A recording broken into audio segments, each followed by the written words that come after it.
వినిపించాల్సిన అవసరం ఉంది. ప్రతి స్వరం తెలంగాణలో భాస్వరమై మండాల్సిన అవసరం ఖచ్చితంగా ఉన్నది.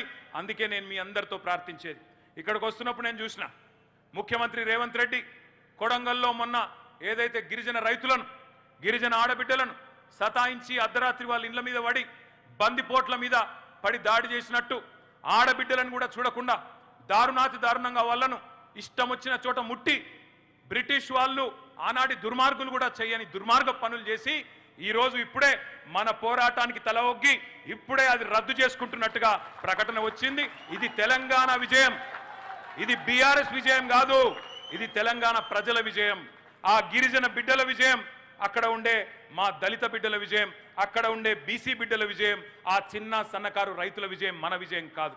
ఇంకొక రూపంలో వస్తాడు, ఫార్మా కోసం కాదు, ఇంకొక రూపంలో నీ భూమి గుంజుకుంటాను వస్తాడు. నేను కొడంగల్లోకే కాదు రాష్ట్రంలో ఉండే ప్రతి బిడ్డకు చెప్తా ఉన్నా, ఈ రియల్ ఎస్టేట్ బేహారికి, ఈ రియల్ ఎస్టేట్ బ్రోకర్కు ఆయనకు భూములు గుంజుకోవడం, భూముల చుట్టూ వ్యాపారం చేయడం తప్ప ఇంకొకటి తెలియదు.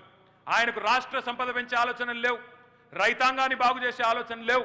అందుకే ప్రతిఘటన మాత్రమే మార్గం, ఖచ్చితంగా ఎప్పటికప్పుడు ఎక్కడికక్కడ నిలదీయడం మాత్రమే మనకున్న ఏకైక గత్యంతరం. మీకు ఈ గులాబీ జెండా అండగా ఉన్నది. ఈ తెలంగాణ భవన్ ఇవాళ కేసీఆర్ గారి నాయకత్వంలో ఒక జనతా గ్యారేజ్గా మారింది. అది హైడ్రా బాధితులు కావచ్చు, మూసీ బాధితులు కావచ్చు, లగచర్ల బాధితులు కావచ్చు, ఎవరికి ఎక్కడ కష్టం వచ్చినా ఇవాళ వాళ్ళందరికీ గుర్తొస్తున్నది Telangana Bhavan, Banjara Hills, road number 12. ఈ తలుపులు ఎప్పుడు తెరిసే ఉంటాయి. రాష్ట్రంలో ఏ వర్గానికి, ఏ ఒక్కరికి, ఏ తమ్ముడికి, ఏ చెల్లెకు, ఏ అన్నకు, ఏ అక్కకు కష్టం వచ్చినా మీరు రావచ్చు, మాకు చెప్పొచ్చు. ఇటు శాసనసభలో, అటు శాసన మండలిలో, అటు రాజ్యసభలో ఎక్కడెక్కడైతే మన గొంతుందో గొంతు విప్పుతాం, ప్రభుత్వాలను అడుగుతాం. ఎక్కడైతే ప్రజా పోరాటాలు చేయాల్సిన అవసరం ఉందో అక్కడ తప్పకుండా చేస్తాం, మీకు అండగా ఉంటాం. న్యాయ పోరాటాలు కానీ, ప్రజా పోరాటాలు కానీ ఎక్కడ కూడా రాజీ లేకుండా మీకోసం కేసీఆర్ గారి దీక్షా దివస్ స్ఫూర్తిగా, కేసీఆర్ గారి పోరాట దక్షత స్ఫూర్తిగా ముందుకు పోతామని చెప్పి తెలియజేసుకుంటూ, ఇంత రాత్రి జనరల్గా హైదరాబాద్లో మీటింగులు కావు, కానీ ఇవాళ ఇంత రాత్రి పూట కూడా मेरे को ताजुब हुआ. मैं 1 महीने पहले किशन बाग गया, मैं वहां पे भी देर रात को, शायद कोई है यहाँ पे किशन बाग से, कुछ भाई है हमारे, देर रात 10 बजे करीब करीब वहां पे गए थे हम लोग.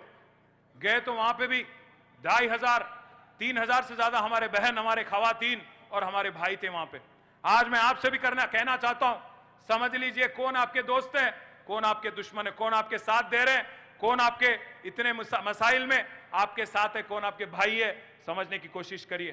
हाँ, साजिशें बहुत किए गए हमारे खिलाफ, काफी कोशिश भी की गई हमको बदनाम करने की, पर एक बात पक्का है, एक लौती आवाज है तेलंगाना आवाम की, सिर्फ और सिर्फ केसीआर है और कोई और नहीं, टीआरएस है, कोई और नहीं. మీ అందరితో నేను ప్రార్థించేది, ముఖ్యంగా హైదరాబాద్ మా నాయకులందరితో కూడా ప్రార్థించేది, ఇంత అద్భుతమైన ర్యాలీ, ఇంత అద్భుతమైన ఏర్పాట్లు చేసి ఇవాళ దీక్షా దివస్కి ఒక అద్భుతమైన ముగింపునిచ్చిన